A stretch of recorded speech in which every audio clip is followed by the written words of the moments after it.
Hello everyone, welcome to Study IQ English. Let's talk about another controversy that's brimming in the global community. We are looking at the BRICS countries and how all the BRICS members are now planning to have a naval exercise in South Africa.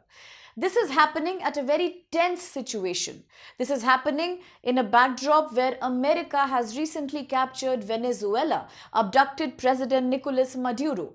Same American president, President Donald Trump, has also threatened yesterday that he might impose 500% tariff on countries which continue to import oil from Russia. Yes, he has threatened countries like Cuba. He has also given a strict warning to Iran.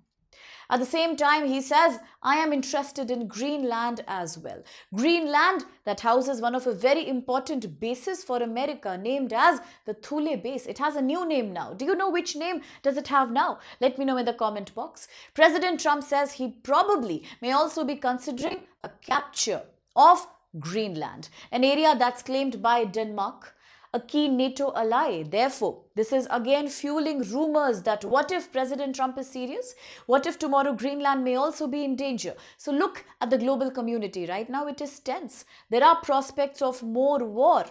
And in this backdrop comes an initiative taken from the BRICS nations named as a joint naval exercise. It's happening in South Africa. If you can see the picture here, that's the kind of broad situation there is. Various BRICS members are sending their naval forces at a very critical location in South Africa. Let's have a look at this location. Let's also understand that why will it be more controversial? Already because America is dominating right now. America is creating a very monopolistic situation. It is threatening so many countries, and now comes BRICS naval exercise. BRICS, a platform which America sees as anti-America. A platform that is characterized by members like China, Russia, Iran. All those are ideologically enemies of America. America also blames that these are the countries which are trying to now attempt de-dollarization. They are trying to break down the monopoly of petrodollar. In this backdrop comes a naval exercise here in South Africa. Is everything okay, or will this mean more conflict in the future? Let's look what's happening. On your map here, you can see a very critical location in South Africa. This is referred to as the Simonstown. It is very near Cape Town. Why is Simonstown so famous? One, because its maritime location is very strategic. You can see it's lying at the junction of the Atlantic Ocean and the Indian Ocean. That's one. Second, also because it houses the habitat for endangered penguins in Africa. That's why it's very famous. Now, having said that, this South Africa is the same country which was in the news few months before in 2025. Why? Because for the first time, the G20 summit had happened in Africa, in South Africa, Johannesburg. That was the summit which President Trump had criticized. He did not attend the summit. He said South Africa is responsible for racial crimes and therefore he will not acknowledge this summit at all. Yes, the same summit in which very important initiatives came out, for example, Ubuntu. We spoke about it. So that's why it was in the news. Today again it's in the news. It is here in Simonstown in South Africa that various countries of BRICS platform, including China, Russia, Iran, have now sent their naval forces to take part in the joint exercise right here, right in the heart of Indian and Atlantic Ocean. Why is it a matter of concern? Because according to BRICS members, the meeting, this naval exercise is going to happen to protect important sea routes and shipping lanes of the world. In the Hindu newspaper in the last 2 days, we have thoroughly discussed about other strategic points in the world with map. We have looked at the Yemen situation. We have seen the Bab al-Mandeb Strait. We spoke about Iran today morning because of the protest. We have looked at the Strait of Hormuz. We spoke about the Strait of Malacca in concern with China. Today, the comment is coming from BRICS members which say, according to China also, that the idea behind this joint naval exercise of BRICS is to protect key naval routes, key maritime routes, strategic choke points. Second, to protect economic activities. Many economies here, do remember, were impacted by the 50% tariff and more tariff from President Trump. Yes, like India was impacted. If you remember, in October, we also experienced a high trade deficit. So countries like Brazil, India, all of them were impacted by these tariffs. Yes, Iran is already under sanctions. Russia is in sanctions already. So therefore, we look at protecting economic activities. Next, conduct maritime strike drills and counter-terrorism rescue operations. Now, when I'm talking about counter-terrorism rescue operations, this becomes slightly abstract here. Why? Because in the last few weeks, you have seen how President Trump, much before he officially captured Venezuela, he was also engaged, America was also engaged in capturing various oil tankers. It was in the news. America started with Skipper, then first it was Bella 1, then so many other oil tankers were actually captured one by one. And just 2 days before, in the North Atlantic Ocean, America also captured another oil tanker that had a Russian flag. It was a Russian flagged oil tanker. America said it is illegal, it is shadow fleet, it doesn't have a classification. Proof. It is not classified. That's what we spoke about. So therefore, BRICS members are saying all of us together are trying to conduct anti-terror operations. Then, improving coordination and joint operation capacity between these navies. That is the said agenda of these joint BRICS naval exercises as per countries like China. That is happening right now. But interestingly, these drills are coming at a very interesting time. The timing is not very appropriate. Or you can say it is highly appropriate. People are speculating another big war, escalation of war. Why? We are seeing American actions of late. We just spoke about the action against Venezuela, Cuba, the threat against Greenland, Colombia, the threat against Iran. Iran also firmly said that if America interferes in my internal politics, then we will retaliate. A lot of people are claiming this is all oil diplomacy. It is ultimately the fear of America. President Trump might be feeling a little sidelined. He is worried that countries of BRICS are attempting de-dollarization. They are now trying to advance trade in their own currency. And if you remember in one of the Hindu classes, now those students who were not there, it's good for them to know that we just discussed how countries like India and Russia, because India is a key importer of Russian oil. I have already told you in one of my lectures that when you talk about Russian Ural oil, it is countries like China, India that are the top importers of this oil. Now looking at India, whenever India buys so much oil from Russia, the payment that India does is not in US dollar. It is happening in Chinese yuan. Plus, Russia, China are heavily trading in their own currencies, ruble, yuan. The BRICS is already trying to create the new development bank, an alternative to the petro-domination, the petrodollar domination. You see, it is an attempt of de-dollarization, right? Now, America sees this as a major threat. Perhaps that's the reason which is triggering the agenda of MAGA, Make America Great Again. And President Trump feels it is oil monopoly that's going to make America once again the top countries of the world. No wonder we saw how the 2011 Libya crisis happened, when NATO attacked and removed Muammar Gaddafi. We have seen what's going on in other countries of Africa. Today we saw what's happening in Venezuela and the threat against Iran. Possibly all this is linked to oil reserves itself. So you see, it is coming at a very interesting time right now, because these exercises are coming at a time of global tensions. America's acquisition of Venezuela, Operation Southern Spear, the Monroe, today people are laughing and calling it the Dunro Doctrine. Then we talk about abduction of President Nicolas Maduro of Venezuela. To the global community, it's a major illegal thing to do. Article 2.4 of United Nations Charter prohibits use of force from one country into another.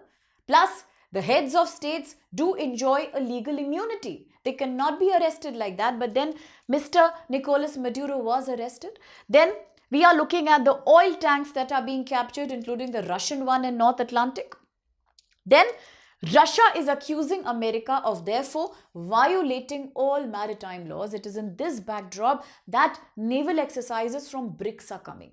People are saying it may fuel further the insecurity of America. It may make America more aggressive. Now here, why have I put this map here? Because it's just a broad idea of Venezuelan location. Since in the places in the news we have Venezuela, Colombia, Trinidad and Tobago Islands, very near Venezuela, Ica Coast Point. I have spoken about them. So do keep these locations in mind as we are talking. And now looking therefore at what could be the agenda for all the BRICS countries together. One, of course, is de-dollarization. We can't deny that. All the countries, including Russia, India, China, are now looking at alternate. If you remember, the 23rd Russia-India annual summit happened in New Delhi right now, when President Putin was our guest. A key feature, the star highlight of the meeting was the reloase agreement. Yes, during that meeting also, India-Russia said, let's do bilateral trade in our own currencies. Let's create a new payment system. We cannot go by American dollar trade. Why? Because America has put sanctions on Russia.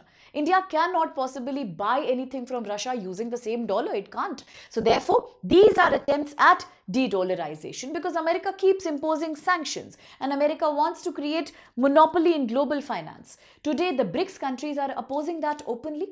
They are asking questions that how long can we let America dominate bodies like IMF, World Bank, the Bretton Woods institutions? Yes, they are saying that we want to create alternate payment systems like the new development bank.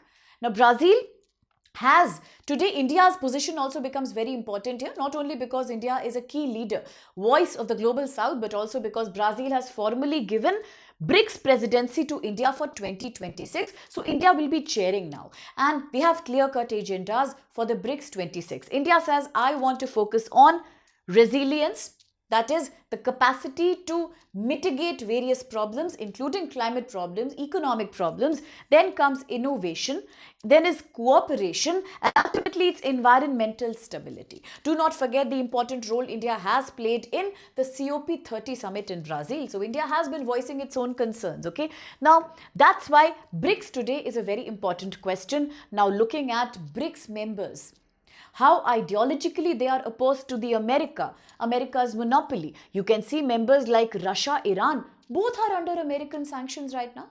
Russian oil heavily sanctioned, Iran heavily sanctioned. In fact, today people are saying economic crisis in Iran, 64% inflation. Spike in the prices of foods and goods and commodities are probably because Iran's oil value has depreciated. Iran's currency, the rial, has depreciated. Why? Because of American sanctions. Similarly, Russian oil, due to American and European Union sanctions, Russian oil that used to be $7 per barrel had fallen to $3 per barrel in the beginning of 2025 itself. No wonder many countries are happily buying that, including EU countries. It's much cheaper now. You see, all this is the BRICS complaint against America. So therefore, BRICS now wants to be the platform that is more legitimate, that is more transparent, that is not like the global bodies that are consistently dominated by America, because they want to bypass sanctions and they want to promote the voice of the global south. So let's see what happens in these new naval exercises. Will we really be able to break the monopoly of America, or these naval exercises in South Africa will make America more insecure and we may expect more military actions in future? Well, that's yet to be seen. Quickly answer a question of mine as we end this video now. And if you want answers to these questions, then you should join the Hindu class every morning at 9:30, because there every day we travel to a new area. That's called armchair travelism, or traveling, of course. We look at the map and then we do a detailed investigation of background, geopolitics, economy and everything. Okay, so join us there. Now, the question was, if UN Charter 2.4 talks about prohibition of using force or threat from one country to another, then which article of the UN Charter talks about self-defense? The same article which India had invoked during Operation Sindoor. Let me know. And now the quick practice question. Consider, with reference to the recent joint naval exercises of BRICS in South Africa, these statements. 1. The naval drills were hosted at Simonstown Naval Base. That is a strategically important location between Indian and Atlantic Oceans. Second, the exercise involved warships from China, Russia, Iran, and they were officially described as safeguarding shipping lanes, enhancing maritime security cooperation. 3. The naval drills took place among a huge geopolitical crisis after America has done whatever it has done to Venezuela, including military intervention and capturing of oil tankers in the international waters. But now that the word international water has been used, you should also be very, very sure about the High Sea Treaty. Okay, what do you mean by territorial waters? What are international waters? What's the high sea area? And what are the protocols that regulate that? Do keep that in mind before you answer this question here. As you confirm your answer right here, here's a quick reminder. Those aspirants who are writing the UPSC in 2026, now very few months to go for the prelims, and therefore we announced Success in Prelims initiative at a price that's barely 5,499, a throwaway price. We provide you aggressive coaching, books, materials, class, revision, practice for GS paper 1 as well as your CSAT. Okay, so enable me to join your journey of preparation.